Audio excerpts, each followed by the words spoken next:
principalmente ao meu avô e minha avó. Vó, por favor, você pode me levantar? Rafaela!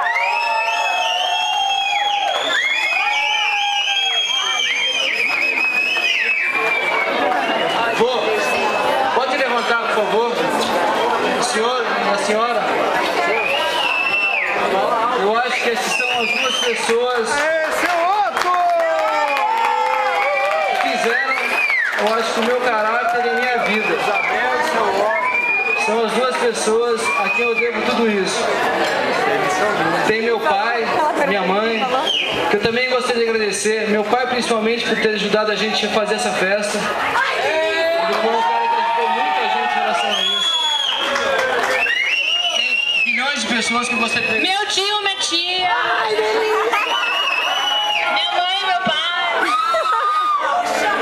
Tem várias pessoas que eu gostaria de agradecer, que foram importantes na nossa vida. Acho que todas as pessoas que estão aqui fizeram parte da nossa vida, nem que seja por um pequeno pedaço. Não,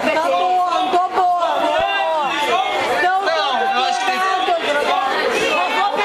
tem pessoas, eu acho que aqui que viveram mais comigo do que eu já vivi com a Rafa.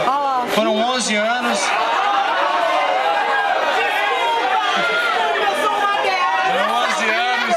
Vivido com muito empenho. Vó, te amo, vó. Te amo no fundo do meu coração.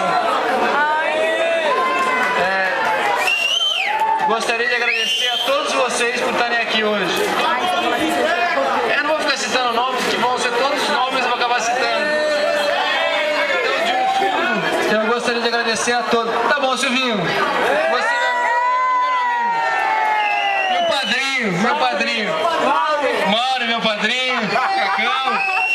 Aos meus sobrinhos, Luna, João, Cacãozinha, Maluzinha, Robertinha. Tico, não fica triste não, viu, Tico? Eu percebi que você tá com um olhar triste, mas tudo bem. Ronaldo, é nóis. Ó, enquanto o almoço, o jantar tá sendo servido,